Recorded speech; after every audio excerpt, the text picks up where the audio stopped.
All right, now in this example, we're really going to be putting everything together for this section on real zeros. Here it says, find all of the real zeros of the polynomial f of x, then use them to factor f of x. Okay, so here I'm starting out with my polynomial, and it's in standard form, not factored form. So I'm going to go through find the zeros and then use them to factor this. 2x cubed minus 5x squared minus 4x plus 12. Well, the first thing I notice is that this is a degree 3, which means I cannot have more than 3 real zeros. Okay, so I have a max of 3 real zeros. Okay, so that's just a note, a side note to help us out. Now I'm going to create all my possible rational zeros using the rational zeros theorem. Okay, so remember all the p-values, which are the numerators, come from factors of the constant. So we have plus minus 1, plus minus 2, plus minus 3, plus minus 4, plus or minus 6, and plus or minus 12. That's quite a list right there. Okay, quite a decent list. Then I've got factors of the leading coefficient, which would give me my denominator q. Leading coefficient is 2. Factors of 2 are plus minus 1 and plus minus 2. So now I'm going to go through each of these and again compare numerator over denominator and write out the ratios. So if I look for all the possible p over q combinations, 1 over 1, 1 over 2,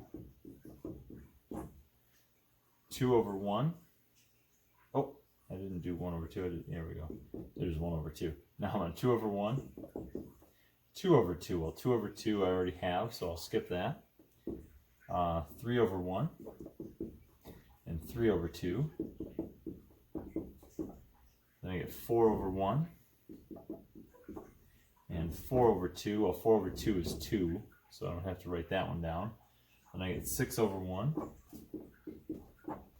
and 6 over 2, which 6 over 2 is 3, so I can skip that one. And then I get 12 over 1, and 12 over 2, which is 6, so I can skip that one. Okay, so here's my list of all the possible rational zeros. There are 1, 2, 3, 4, 5, 6, 7, 8 times 2, 16 options. And out of those 16, I need to find at most 3 numbers that when I plug them in, give me 0. Well, I think the easiest way to do this, start from the beginning, choose out of these some of the simpler ones to plug in and see if they give you 0 on the output. So I'll start with positive 1. And really this comes down to trial and error, okay? There are some other ways to maybe speed this up using technology. You could look at a calculator graph and kind of narrow down where you think some of the x-intercepts are. I'm just going to go with brute force here, which in my mind is just plugging these things in until I get some zeros showing up. Once I get a 0, I can actually show you a trick to simplifying this down a little bit more. So I'm going to start with 1, right? So f of 1 is 2 minus 5 minus 4 plus 12. Okay, well I immediately see that plugging in a 1 is not going to give me 0. Right, I've got more on the positive side than I do on the negative side. And so that's enough for me to just skip and not even continue actually evaluating that. I know it's not going to be 0. So let's try negative 1. Well, negative 1 will give me a negative 2, a negative 5, a positive 4, and a positive 12. Again, the positives outweigh the negatives, so it's not going to be 0.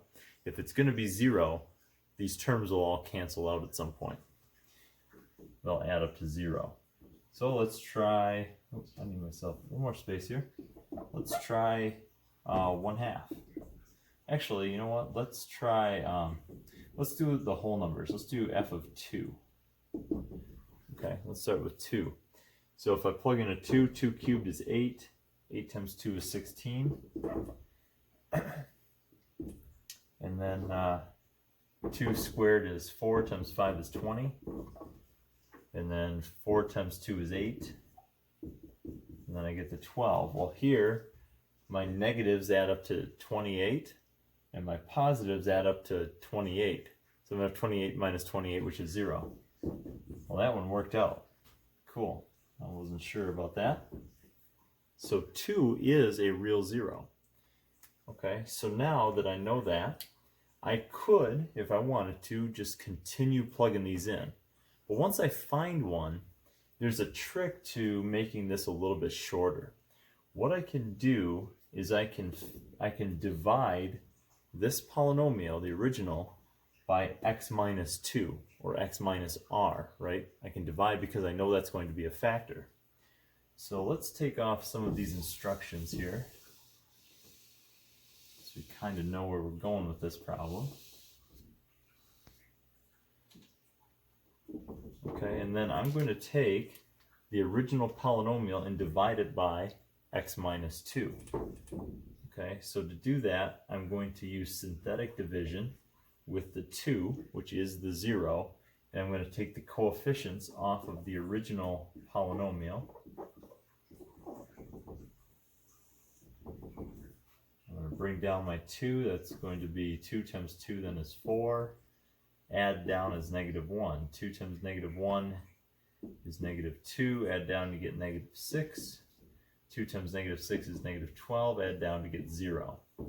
Alright, so again, this remainder matches with what we had before as a 0.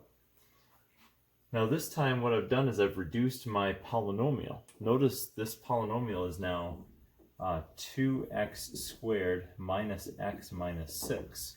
Okay, so reduce the polynomial down. Why is that important? Well, we've essentially then been able to factor this original polynomial into 2 smaller polynomials that are more manageable. So that tells us that the original is now, and I'll build this up a little bit just to save some space. And really, I can build it down. I can get rid of some of this. So this original polynomial is going to be x minus 2, because I know 2 is a real 0, times what I get left, which is 2x squared minus x minus 6. Now there are times where this resulting polynomial is fairly easy to factor, right? This one's not too bad actually. We could use the AC method. You may have learned it in another algebra class. I like to teach what I call the modified AC method to factor these. And so I could do that, or I could just continue my plugging in process with some of these other values, but now I can plug them into a simpler polynomial. Okay, it's just a nicer one to work with because it doesn't have as big of a degree, and really all my coefficients are less. Okay, so I could go through and factor, or again, I could just plug in these numbers. I'm going to go ahead and maybe plug in a couple more just to see if it works. Now, I already know that the 1s don't work, so I can cross those right off. Let's try negative 2, for instance. Let's just see if negative 2 will work. So, and I'm going to plug it into the remaining polynomial. All right, so if I plug in negative 2, that's 2 times, well, negative 2 squared is 4, minus negative 2 minus 6. Well, 2 times 4 is 8. 8 plus 2 minus 6. Well, definitely the positives outweigh the negative there, so that's not going to work. Okay, so negative 2 did not work. I'll just erase that. And we'll cross off the negative, since that didn't work. Now we can try maybe the 3. Maybe the 3 will work.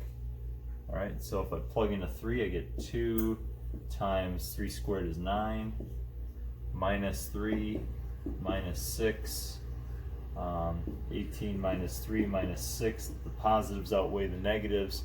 That one is not going to work. Could try negative 3. If I plug in negative 3, I still get 2 times 9, which is 18 for my first term, A negative of -3 is going to give me +3 minus 6. Again, the positives outweigh the negatives, so the 3 doesn't work.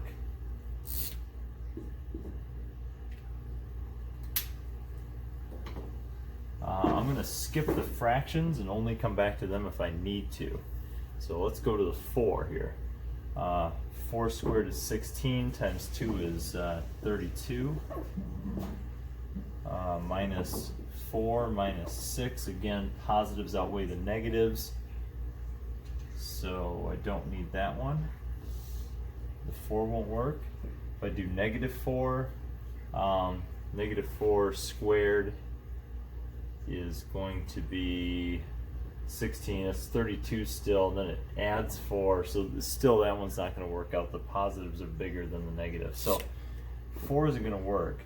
What I'm noticing as I'm getting further along here with the 6 and the 12 is that when I plug these numbers in and square them, the positive term is going to become so big that the other terms aren't going to be able to subtract off enough to get back to 0. And so I can assume already that the 6 and the 12 are not going to work. Even with a negative in there, it's just going to make this first term, is guaranteed, this first term is guaranteed to be positive, right? Because of the square on that x. And so that first term is going to be too big. The positive portion is going to be way too big. So that's myself convincing, or that's me convincing myself that those won't work without trying them, okay? Hopefully I'm convincing you as well. So now I'm going to go back to these fractions. Let's try 1/2, see if that works. So 2 times 1/2 squared. Well, 1/2 squared is 1/4. Then I subtract the half and subtract 6. I don't think this one's going to work. 2 times 1/2 is, or 2 times 1/4 is 1/2. Half minus 6. The halves drop off, but I still have a -6, so that one won't work. And if I change that over to a -1/2 instead of a positive, all that's going to do is change my middle sign. That's not enough to get the 6, to counter the 6. The negative is too big there. So neither the plus nor the -1/2 will work. So we're starting to run out of options. So I'm hoping that 3/2 works, and if that doesn't work, then I've got to do something else with this. Yeah, I'm not even sure what yet. We'll figure it out. So 3/2. Let's go 3/2 squared is 9/4. Right, square the top and the bottom. Then I subtract off 3/2 and subtract off 6. Well, 9 times 2, that's 18/4. Actually, you know what? I could reduce that. It'd be easier to deal with halves instead of fourths. So let's reduce that down to a 2. That's 9 halves minus 3 halves minus, if I want to make this into halves, it'd be 12 halves, so I have an LCD. But definitely the negatives outweigh the positives here, right? 3 and 12 is more than 9. However, so that was the positive 3 halves, but notice the negative 3 halves is interesting. If you go with the negative 3 halves, first term is still positive, the second term becomes positive because it would be a double negative, the negative from the x and the negative from the 3 halves. And here, 9 and 3 make 12. Subtract the 12, you get 0. So there's our 0 right there. So that comes from the negative 3 halves. Sweet, we were able to find another one after all that work. Okay, and you might say, well, how is that helpful? Well, let's reduce this remaining factor down by using the 3 halves. Can we synthetically divide with a fraction? Yes, we can. I'll show you how that works. It's really no different. You're just dealing with fractions instead of integers, but it is certainly doable. Okay, so I'm going to take this smaller polynomial, and actually this is given a name. When you reduce a polynomial down to something simpler, where's the name? It's called a depressed polynomial, or depressed equation, I guess is what they call it here.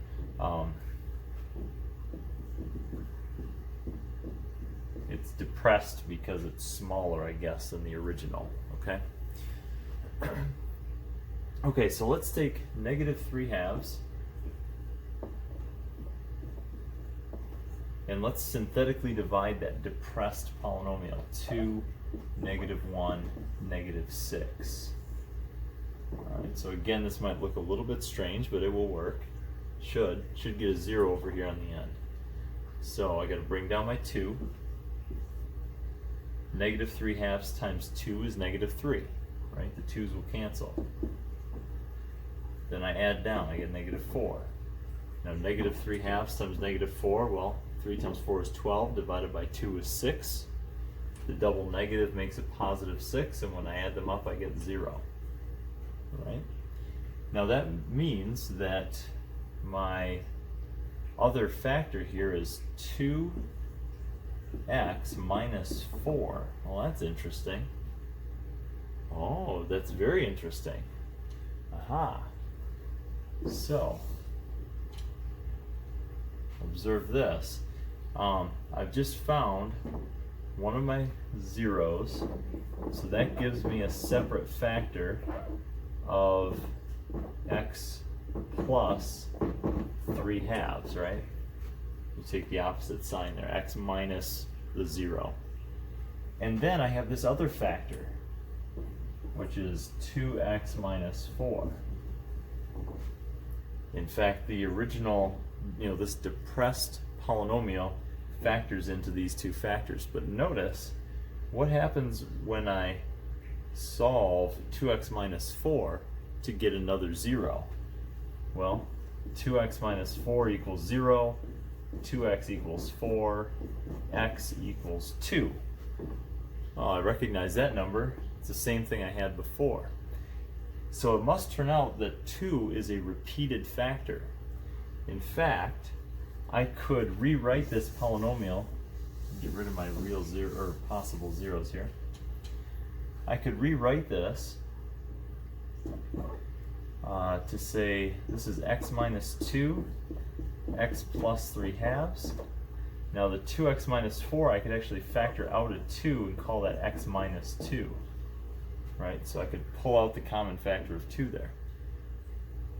Now to clean this up a little bit, I can combine the x minus 2's into a single factor. We'll call it x minus 2 squared.